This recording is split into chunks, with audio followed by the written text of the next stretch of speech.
জয় শ্রীহরি, শ্রী বিষ্ণু নারায়ণ। সকলকে অনেক অনেক শুভেচ্ছা। আজকে যে বিষয়টা বলবো খুব সুন্দর বিষয়। কুম্ভ মেলায় যেতে পারছেন না বলে দুঃখ করবেন না। হয়তো আপনারা সুস্থ আছেন, ভালো আছেন, কিন্তু সময় সুযোগের অভাবে আপনাদের মেলায় উপস্থিত থাকতে পারছেন না, যেতে পারছেন না, সেখানে গিয়ে স্নান করবেন, করতে পারছেন না।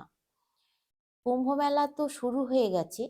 14ই জানুয়ারি মকর সংক্রান্তির দিন খুব ভালো দিন, শুভ দিন ছিল স্নান করার। তো সেই দিনটাও চলে গেছে, তার জন্য কিন্তু দুঃখ করবেন না।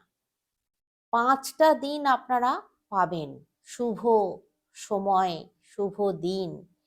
5টা দিন আপনারা পাবেন স্নান করার। কুম্ভ মেলার যে ফলটা পাওয়ার জন্য আপনারা বাড়িতে বসেই সেই ফলটা পেয়ে যাবেন। কিভাবে স্নান করবেন আপনারা আমি বলে দেব। তো তার আগে বলি, এরপর যে দিনটা আছে সেই দিনটার কথা বলি। পরের ভিডিওগুলোতে আবার পরের দিনগুলোর কথা বলে দেবো। মোট 5টা দিন আপনারা পাবেন তো কুম্ভ মেলা চলাকালীন।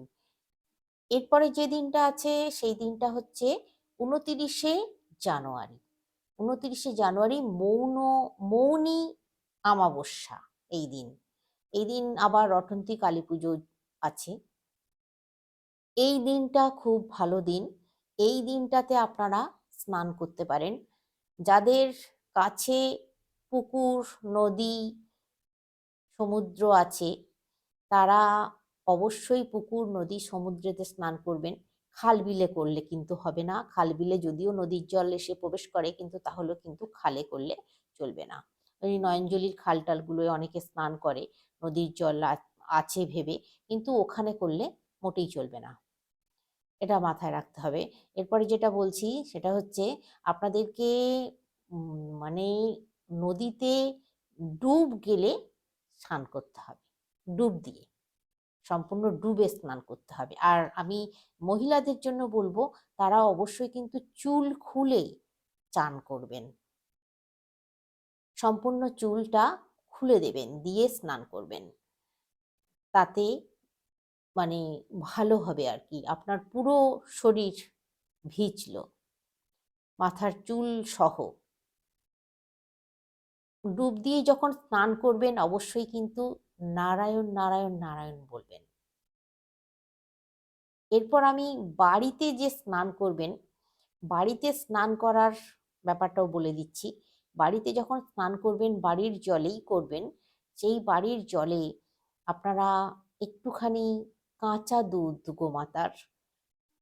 গোমাতার মানে গোমূত্র যেটাকে বলা হয়, গোমূত্র, গোচনা, অল্প সামান্য 2-3 ফোঁটা জলের সঙ্গে মিশিয়ে নেবেন। কালো তিল, খাবার তিল যেটা, সেই কালো তিল আপনারা সামান্য 1 চামচের মতো মিশিয়ে নেবেন আপনাদের স্নানের জলে। এবার ওই জলটা দিয়ে ওই যে নারায়ণ নারায়ণ নারায়ণ 3বার বলবেন, বলে আপনারা স্নান করবেন। দেখবেন আপনাদের ভেতর থেকে আলাদা একটা তৃপ্তি অনুভূতি হবে, তৃপ্তির অনুভূতি হবে একটা, খুব ভালো লাগবে। মনে হবে যেন আমি কুম্ভ মেলায় প্রয়াগেই সেখানেই স্নান করছি। এই দিন যদি পারেন কিছু দান করতে, ব্রাহ্মণকে, গরিব ভিখারিকে, গরিব মানুষকে যদি দান করতে পারেন খুব শুভ হয়। কি দান করবেন সেটা একটা প্রশ্ন। দান করবেন কম্বল, গরম শীতের যে কম্বল, সে কম দামিও হতে পারে, বেশি দামিও হতে পারে, আপনার সাধ্য মতো।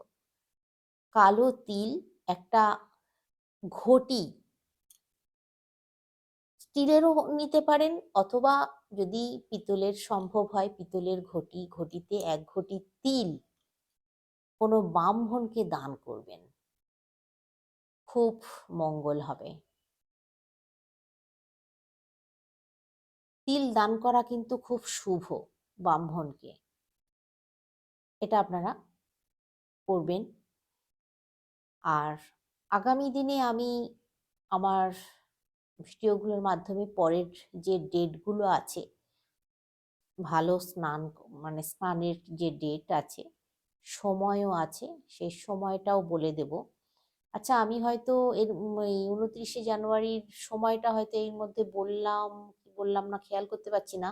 তো সময়টা আমি বলে দিচ্ছি এখন। 29শে জানুয়ারি যে স্নানটা করবেন, স্নানের সময়টা হচ্ছে 5টা 25 মিনিট থেকে 6টা 18 মিনিট পর্যন্ত। এই সময়ের মধ্যে স্নান সেরে নিতে হবে, এটা খেয়াল রাখবেন। তাহলে আজকে আসছি, আগামী ভিডিওতে আবার দেখা হচ্ছে। সকলে অনেক অনেক সুস্থ থাকবেন, ভালো থাকবেন। শ্রী হরি শ্রী বিষ্ণু নারায়ণের